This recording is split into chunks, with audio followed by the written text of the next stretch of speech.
Hey you guys, welcome back to my channel. It is a very cloudy, rainy day. So what better day to make a video? I want to talk about 8 different things that someone who's narcissistic will say to you to really cut you at your knees. I have heard every single one of these. So I'm going to tell you what they are, and I'm also going to give you what your response will be or should be to them. The first one, you're too sensitive. Guys, how many times have we heard you are too sensitive? This is a classic line by anyone who is narcissistic. This is probably the easiest thing to say to just deflect against what they did or what they said so they don't have to take responsibility for it. This is also the thing that is said when they begin manipulation and begin gaslighting you. If I can convince you that you're actually too sensitive, then I'm able to control you. If I can control you, then you will start to ignore how you feel and not hold me accountable. What you want to do when someone says this to you is, and this is going to be hard to do with like each of these things, but it's going to be the number one thing that you have to do with each of them. First off, I want you to really memorize these things. And when someone says them to you, and obviously we're talking about a specific person in your life, that's why you're here. That's why you clicked this video. I want you to know what it is that they're trying to do. This is no longer a tit for tat game. You're not going to be reactive. You are not going to be emotionally charged. You are going to learn how to have self-control when you are dealing with this person, because what you're trying to do is to understand that basically what's happening right now is this person is throwing a tantrum and they're going to start throwing things at you, words, phrases, backlash, all of these things in order to really hurt you. So what you're going to say is, it's fine that you think that, but that's not what we're talking about. The reason why that just simple sentence works so beautifully is because you're not actually disagreeing with them. And actually, it doesn't even matter if you are being too sensitive, if you're not being too sensitive. You're basically not taking the bait by saying that's fine if you think that, but that's not what we're talking about. It keeps the focus more on what you were talking about instead of them throwing that at you so you can get deflected and then become reactive. The next thing, you need to toughen up. When you're going through something or you feel something and someone says to you, you need to toughen up. This just goes to show that when you feel uncomfortable, they don't know how to give emotional support. They also don't know how to show compassion. So instead, they're going to dismiss you and how you feel altogether because frankly, they don't know what to do. Yes, we all need really good, tough love sometimes. Sometimes we do need to like be tough, be strong, but you can't go there until you have at least emotionally acknowledged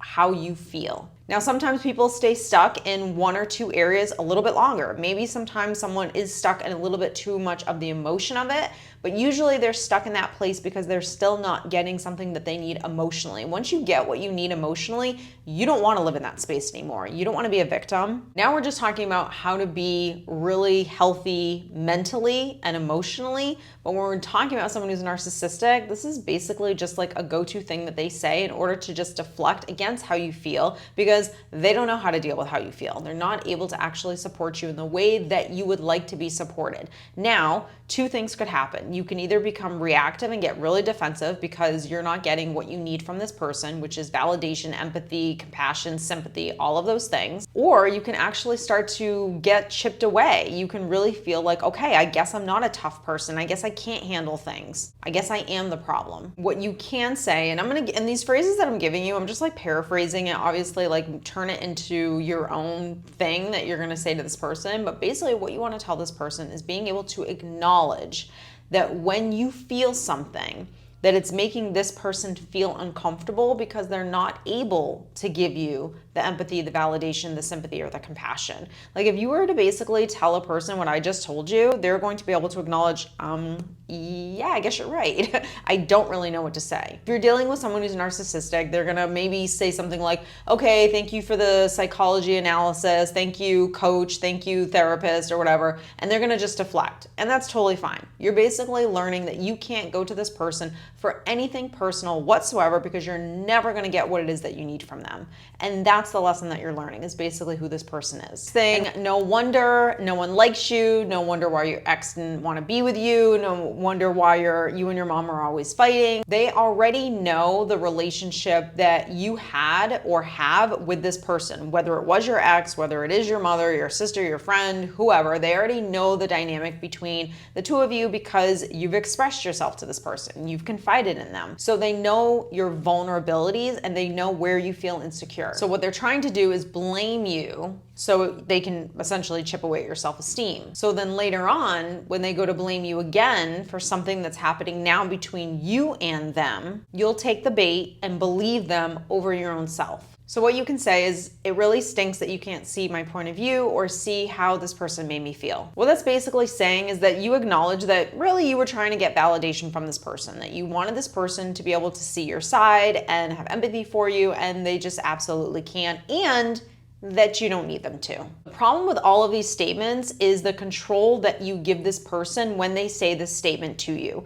So the control that they have over you when they say this to you is your reaction. So either you're gonna get defensive because you're gonna have wanted this person to give you that validation that you're actually really craving. And when you're like, okay, I acknowledge that you can't give me that validation and that's totally fine, I'm gonna give it to myself. You're now becoming a really strong, healthy, powerful person. They also are not gonna like that, just so you know, but they also won't have that level of control over you that they had previously had. The next thing, you look stupid wearing that. Why are you wearing that? Either you look stupid wearing that or you look stupid doing that.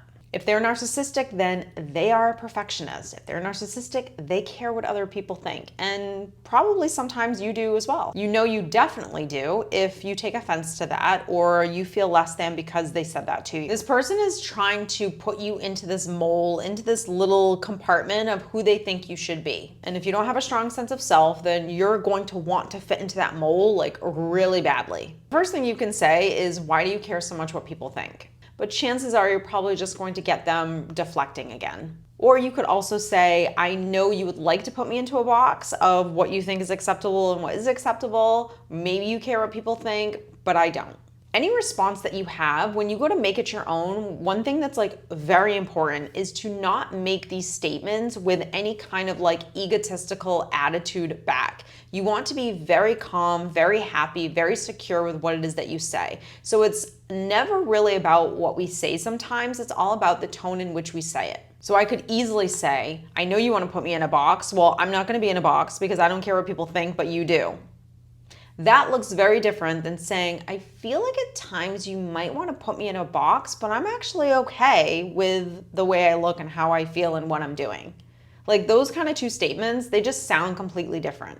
The next thing that someone who's narcissistic will definitely say to try to chip away at you or possibly even cut you at your knees is, you always take it the wrong way. You always take it the wrong way. Oh my God, how many times have we heard this in these relationships? A narcissist will say this every single time when they cannot accept the fact that what they're saying maybe isn't clear.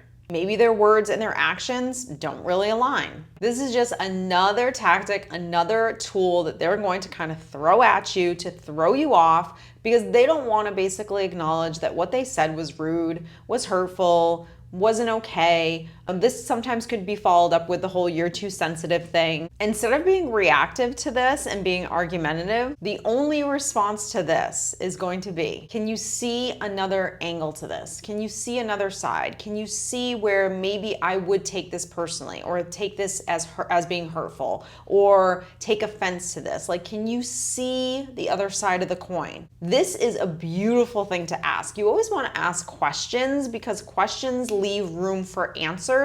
And some answers are just black and white, meaning if you respond with no, I can't see another side to this, then you look stupid. You sound ridiculous because obviously there's always another side to the coin. So if you ask someone, is there any way that you can see how I could possibly take this hurtful or personally?